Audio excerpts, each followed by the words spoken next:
Ito ang inyong lingkod na nagbabalik upang magbigay ng mga balitang walang bias at pawang katotohanan lamang. Ito ang Bayang Pinas. Ang isyung ito ay naging usap-usapan sa buong bansa at iba't ibang social media platforms. Sa wakas, anomalyang ginawa ni Presidente Kuting ng Norte sa palasyo ay inilaglag na nga nitong kanyang kapatid na si Senator Amy Marcos at ang kanyang anak na si Governor Matthew Manotoc sa Senado. Dito nga natin makikita mga kaibigan na kahit kapatid ay handang-handang ilaglag ka kung ang iyong mga gawain o kung ang iyong mga ginagawa ay talagang labag sa tinatawag nating saligang batas. Dahil nga sa kapatid nitong si Senator Amy, itong ating presidenteng si Kuting ay tila ba hindi na rin nakapagtiis at inilaglag na nga ang kanyang mga anomalya at ang kanyang mga kabalbalan na pinaggagawa dito sa ating administrasyon. Pati nga itong kanyang anak na si Governor Matthew Manotoc ay hindi na rin nakapagtiis dito sa administrasyon ng kanyang uncle na si Presidente Kuting at imano naging witness pa nitong kanyang asawa or na kanyang ina na si Senator Amy at tila ba hindi na nga magpaawat sa kanilang mga sinasabi at patuloy na nilalaglag at sinasabi ang mga kabulastugan nitong kanilang kamag-anak na si Presidente Kuting.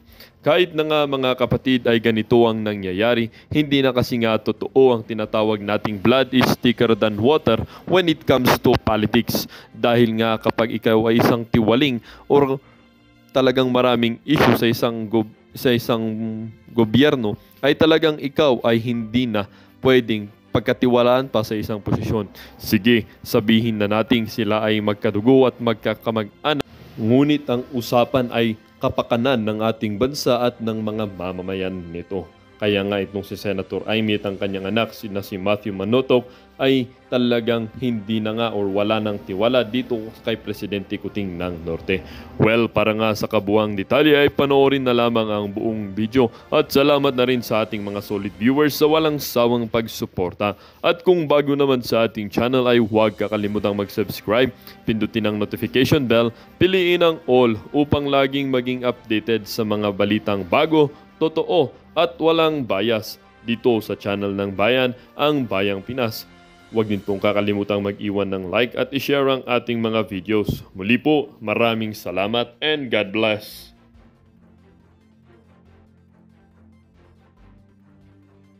Ni Pangulong Duterte o kawalan po ng aksyon, no, sa mga Yolanda victims ni Pangulong Duterte.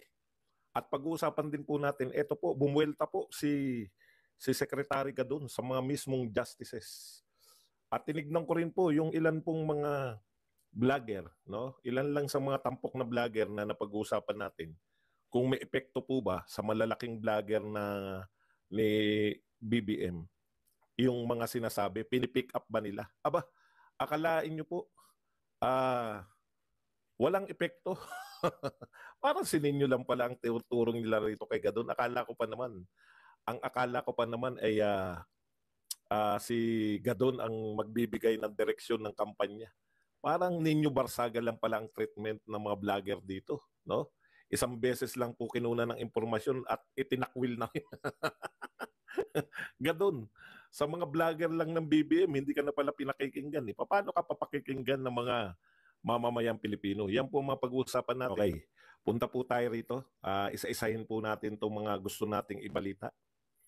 Una po, ito po yung pinabulaanan o nilaglag, no? Nilaglag po ni Senator Amy Marcos. Ito pong ang kanyang kapatid na Pangulo.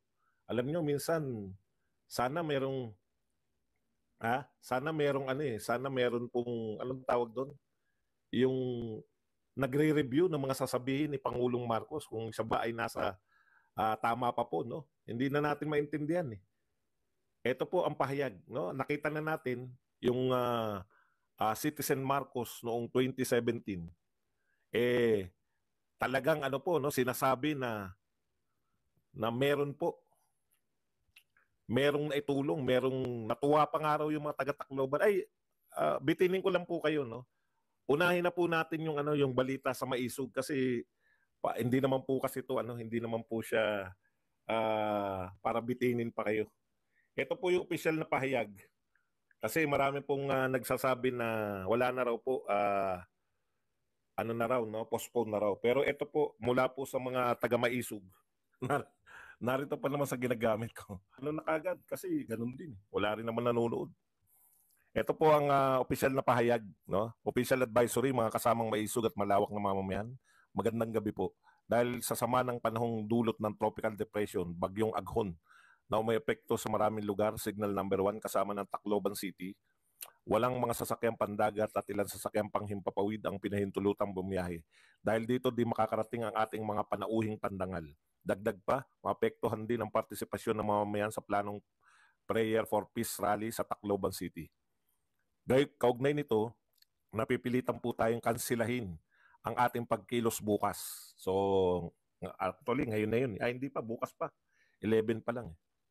Ngayon pa man, hindi tayo napanghinaan ng loob at itutuloy pa rin natin ang pagpapahayag sa mga mainit na isyong may kaugnayan sa transparency, accountability, peace, and security top sa susunod na araw, May 26, 2024, sa parehong oras, 5 p.m. at lugar RTR Freedom Park, Tacloban City.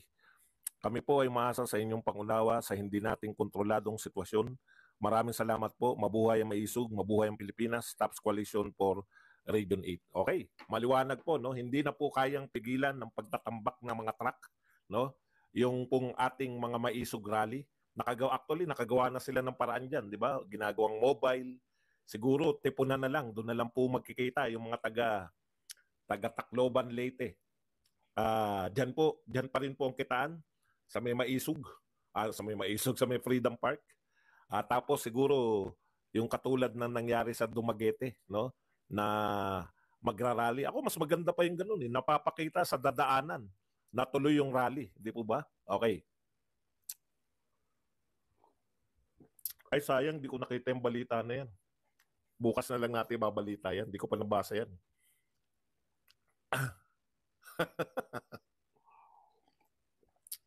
may nagsabi nga kanina, baka may magsakan eh.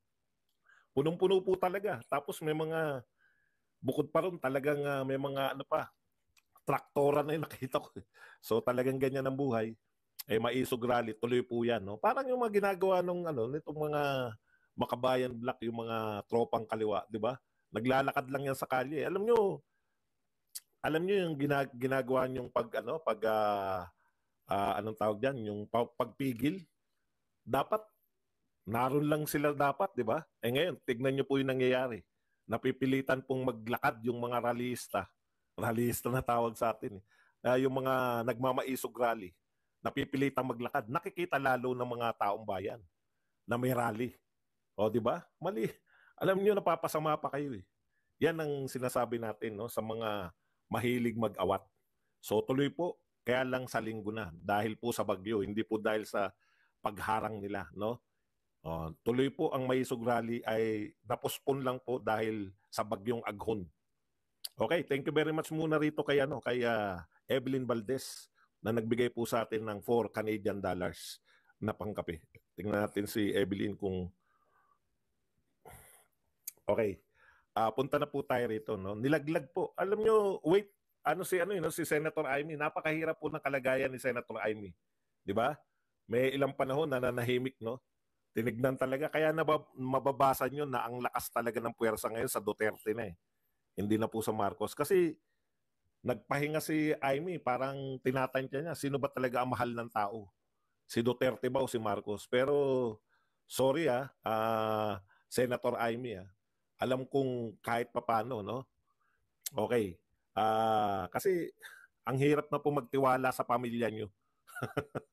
Siguro makakapagpabaliktad lang sa amin ng anong tawag diyan na iboto ka pang muli ay si President Duterte lang. Pero kung kami masusunod yung mga supporter ni Pangulong Duterte, hindi na kami boboto ng mga Marcos at ng mga Romualdez at ng mga iba, Araneta, mga Rojas at iba nyo pang mga kamag-anak incorporated. No? Nakakadala kayo. Nakakadala yung pamilya nyo. Binigyan kayo ng pagkakataon, dekada kayong siniraan ng mga dilawan. Siyempre, mga bata pa kami dun eh. No? Nakita namin yung hilaksan ng patakbo ng mga Dilawan, mas worse pa. Kaya lang, hindi na po kayo mauulit. Hindi na kayo mauulitan. Kaya, hindi po namin alam kung paano, kahit na, pero maraming salamat pa rin sa paglalaglag sa kapatid mo. Ito po ang pahayag ni Senator Amy. Nahihiya ako sa mga tumulong sa amin sa Tacloban noong hinagupit kami ng bagyong Yolanda sa sinasabing wala raw silang nagawa. O, tignan nyo, simulang-simula pa lang, no? Simulang-simula pa lang, ikinahiya na niya yung kapatid niya. Nakakahiya po talaga. Tama po to si Senator Amy. Alam nyo, mangyak pa si then Mayor Rodrigo Roa Duterte, no? Na tumulong sa inyo. Tapos biglang palalabasin nung Citizen Marcos ka pa, no? PBBM, nung Citizen Marcos ka pa, wala ka pampi. Wala kang trabaho. Talagang kung todo pasalamat ka, no? Kung todo yung pagdidikit mo sa sarili mo. Totoo yan, saksi tayo dyan. Idinikit ng mga Marcos yung sarili nila sa mga Duterte. Huwag na tayo magbulahan. Sa isang napaka-popular na presidente at that time. No? Tapos nung naging presidente ka, wala na nagawa sa Yolanda. O eto ang katotohanan, yung sinasabi ng kapatid mo. Ano man ang itsura ni Amy Marcos, hindi po yan no? Hindi po yan yung eto pong itsura ni Amy Marcos, hindi po yan drug-induced. Fountain of Bello po.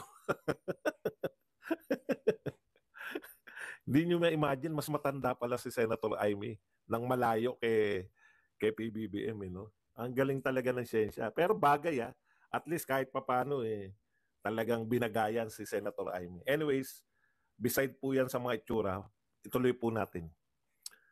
Ulitin natin. Nahiya ako sa mga tumulong sa amin sa Tacloban nung hinagupit kami ng bagyong Yolanda sa sinasabing wala raw silang nagawa. Unang-una, dumating noong 2013 si Mayor Duterte, 10 ng kanyang disaster brigade, at itinuloy niya ang housing noong siya'y umupo bilang Pangulo. Ang linaw na siguro niyan, no? Dumating nung may bagyo pa lang, dumating na, mayor pa lang. Tinuloy yung housing nung umupo bilang Pangulo. Napakalinaw po yan. Nando ng mga US Marines at iba pang sundalo at rescuer na Amerikano ang donasyon sa paglilinis ng Chuchi, mula sa Taiwan at Maynila, kasama napakaraming international relief organizations at samahan ng private business. Pati na rin ang pamahalaan lokal ng pinsan kong si Mayor Alfred Romualdez. Actually, yan yung kilala namin na Romualdez Di ba? Yung Romualdez na pogi. Ano nyo ba? Hindi ba kapatid yan ni Malamang hindi kapatid ni Martin yan. Artistahin tong si Alfred yung asawa ni Kring Kring. At ang buong tropa ng Tacloban, Leyte at iba pang probinsya damay din sa hirap. Paulit ako nagpapasalamat sa kanila at tuloy-tuloy kong tinatanaw ang aming utang na loob sa bawat isang nakiramay at tumulong bumangon sa yurak ng Yolanda. Alam kong marami pang kailangan gawin at umaasa kong magtutulungan ang national government at LGU sa dagdag pang mga programang ipatutupad sa Tacloban. Ganyan po, Mr. President, no? Ang bilis niyong makalimot. Naging presidente lang kayo, putya, nakalimutan niyo na lahat tulong ni Duterte. Sa mga nagtataka po, kung bakit po tawag namin kay Cristina Gonzales ay Kring Kring, yan po ang niya, showbiz name niya noon. Nung bata pa siya. Naging Cristina siya nung medyo naging matured na yung kanyang mga roles. Pero nung siya po ay bagets-bagets pa, Kring-Kring po talaga. Hindi po kami yung inaasar namin, hindi po. Talagang Kring-Kring po ang una niyang pangalan sa showbiz. No, baka nagtataka iba, bakit Kring-Kring ang tawag ni Badong kay Cristina Gonzales? Yan po inabutan namin na pangalan niya. Pero nung naging matured na yung mga roles niya, Cristina na, hindi na bagay yung Kring-Kring. Yung mga pasayaw-sayaw lang, bagets yata yun, hindi ko alam kung saan yan. Basta mga pambatang programa. Yan po.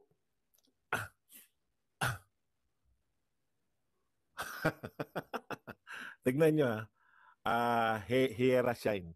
Tapos dakdak naman kayo na ganito-ganito, wala naman kayong ginagawa para hakbang para lumaban kayo. Kami po ba yung pinaparinggan nyo? Ito po, isang paraan po to, no? Nilalantad po namin yung mga pagkakamali ng gobyerno, no? Hindi po to, wala kaming ginagawa, no? Grabe ka na mag-akusa sa amin. Ako po kahit may high blood ako, nakikita niyo po nagbibilad ako diyan sa mga pag may mga rally, no? Huwag po tayong mag-akusahan na wala po kaming ginagawa. Opo, kring-kring po siya. Naging ano lang yan, naging Christina lang yan nung siya na po ay nag-matured roles na. Sana po ingat-ingat po tayo. Hindi po yung wala kaming ginagawa dito, no? Ito po ginagawa namin. Baka akala nyo po ano po to? Alam nyo, kami po mga markado. Baka akala nyo, ganun-ganun lang. Ganun-ganun lang po ginagawa namin. Okay. Opo, live streaming po tayo. Yung mga nagsasabi po na yan, parang hindi po kayo nakakanood. Marjorie Blando, alam nyo po, naka-live stream po talaga ang mga sa mga vlogger nga lang kayo manunood at sa SMNI, no? Wala po talaga yung naka-live stream po kami. Okay, next po. So, sana hinay-hinay lang, no, Pangulong Marcos.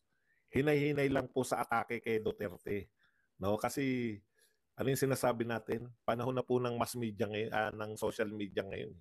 Yung mga itinatago po ninyo, no?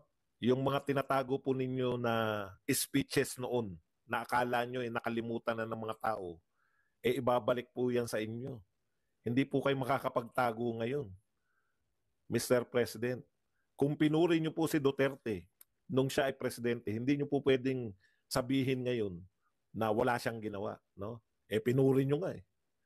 Ang sabi nyo pa nga, nung presidente si Pangulong Duterte, ang tindi nga ng build-up nyo, no? Basahin lang natin, ha. Yung mga nagsasabi po na kaya po sinisiraan ni Senator Amy yung kanyang kapatid ay para sa boto. Wag po kayo mag-alala, naniniwala din ako diyan.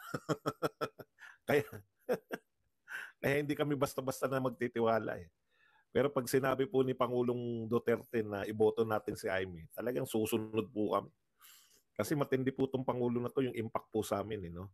Matindi po. Talagang pag hindi ka pa po nagtiwala, kung may isang tao kung pagtitiwalaan ng lahat ng sinasabi, eto, ayan, grabe, puniwestuhan ng heavy equipments. Grabe, wasak. Kulang na lang, gibain yung Freedom Park para walang makagamit eh. Okay. Bago tayo kay Gadon, ito po, may balita, nakalimutan ko sabihin, no? Ipinapanukala ng isang mambabatas ang pagbaban sa TikTok dahil maaaring nagagamit aniya ito ng China sa intelligence gathering at misinformation. Alam nyo, kayong mga congressman, wala na talaga kayong magawang matino. Eh. No? Sino ba tong congressman na to na nagpapanukala? Tignan lang natin kung sino po tong congressman naman na to. Manila 6th District. Abante, ikaw na naman Abante. Lapit mo nga ulo mo Abante at bubulungan lang kita. Congressman Abante. No, hindi po dahil may edad na kayo at hindi nyo naiintindihan yung TikTok. Ibaban nyo na. Alam nyo, gaya-gaya lang po kayo sa US eh. Sa US lang po binanyan eh. Tapos ngayon gusto nyo na namang iban. Sobra-sobra naman. Di ba taga Maynila ka? Unahin mo kayang palayasin yung mga total, galit na galit ka sa mga incheck. Palayasin nyo kaya yung mga incheck dyan sa Chinatown. Grabe mo. Okay, pera biro po, no?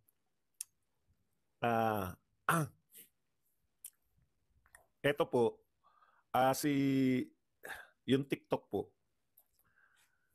Yan na lang po, isa sa mga libangan ng mga Pilipino. No? Alam nyo ba kung eto tingin ko lang subukan nyo pong tanggalin yung mga libangan na yan, TikTok, Facebook, YouTube. No? Wala naman pong riyan. Ano ba titiktikan sa inyo dyan? Panay sayaw-sayaw at katuwaan lang po yung nakikita natin yan. Galit na naman kayo dahil marami rin nanonood sa mga vlogger sa TikTok. Yung sinasabi nyo na yan, papasukin ko rin yung TikTok na yan. Alam nyo, pinagkakaitan nyo na yung mga tao ng mga ano yun, ng mga tsansa para magpahayag eh. Hindi lang po magpahayag sa pananalita kundi hindi pala pahayag yung yung mga talent na mailabas. Grabe naman kayo. Ang dami pong isa pa, bukod sa libangan po ng milyon-milyong mga Pilipino, ang dami pong kumikita sa TikTok. Mga congressman naming matitino. Ang dami po nagbebenta sa TikTok. Kumikita po sila. Naghahanap buhay ng desente, naghahanap buhay ng maayos. Tapos, pipigilan nyo naman. Mas marami pong nagbebentahan sa TikTok kaysa mga kung saan-saan. Eh. Kasi mas mabilis po yung pagbili at ewan ko, parang mas mabilis yung bentahan sa TikTok eh. Marami pong kumikita, kabataan, may mga kaedad ko.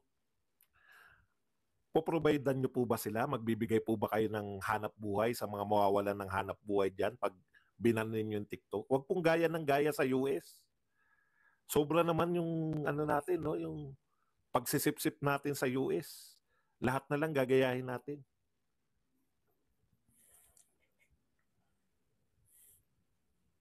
Kaya umaangal si Prasco. Wala na tayong before ha. Yan po ang pinakamalaki nating turista. China, mga inchik. Inchik sa China, inchik sa Taiwan, inchik sa Hong Kong. Ngayon, okay. Ito po, panghuli po, si bumanat na naman. Dalawa po yung pag-uusapan natin dito, no? Kaya Gadon, sa mga bagong bira ni Gadon. Pero alam nyo, merong gustong gawin si Gadon na hindi nagiging effective. Ito po. Sabi ni Larry Gadon, ngayong pong araw to, kung tutusin si former President Rodrigo Duterte ay hindi mananalo noong 2016 kung hindi siya sinuportahan ng mga Marcos loyalists at mga Ilocano. Kulang ang impluensya ni Duterte para manalo noong 2016 kung hindi siya dinala ng mga Marcos votes. Alam niyo yun, 2016 pa yung pinag-uusapan. No? Siyempre, ang tendency ng mga Duterte supporter na makakarinig niyan, magagalit na naman kay Gadon. Yan yung papel ni Gadon eh, no? Galitin tayo para siya na lang yung awayin. Di ba? So aawayin natin siya, makakalimutan natin yung mga ibang issue. Makakalimutan natin yung PDEA leaks, makakalimutan hindi po kami ganun eh. Okay lang sana kung dinadala yan ng mga vlogger nyo. No? Tinignan ko ngayon si Mike Abe, itong si Coach Janet, yung mukhang hindi naliligo. Wala eh. Ayaw dalhin yung mga propaganda mo. Hindi ka ang ina-expect ko po talaga, no? Etong mga sinasabi ni Gadon, eto na yung dadalhin ng mga vlogger. Aba, hindi po. Alam niyo kung anong dinidiscuss ng mga vlogger nila? Maisog rally. Ganun po sila kasigasig na mag-promote ng maisog rally. Kita nyo? Hindi po nila.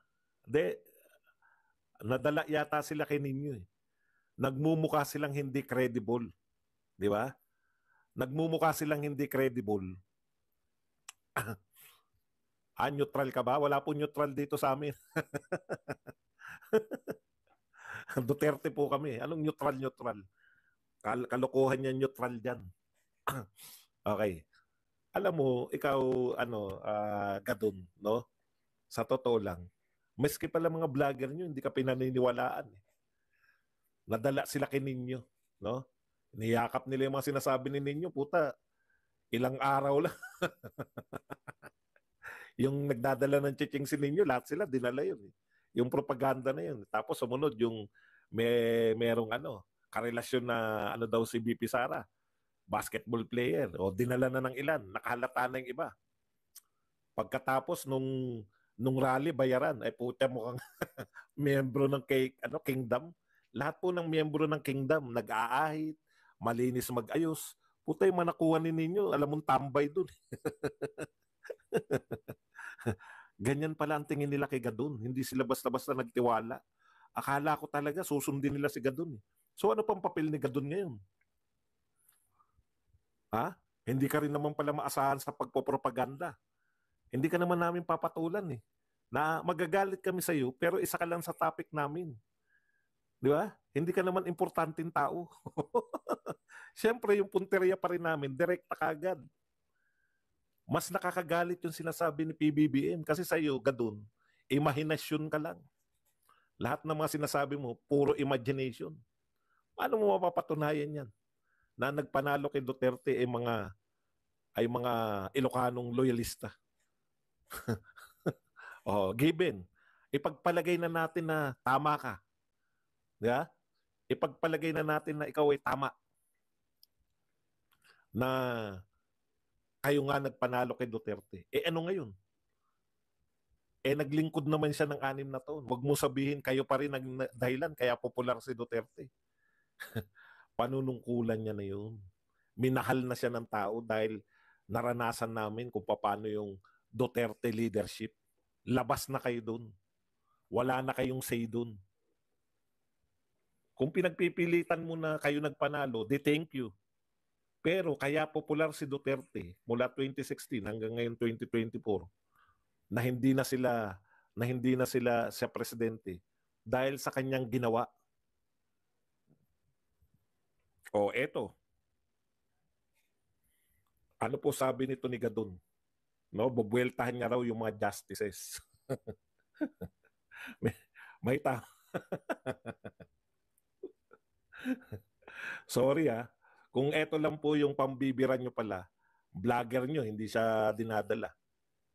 Tignan nyo po yung mga tignan nyo po yung daladala ngayon. Asa na ba yung kay Gadon ng mga justices? Puta na wala.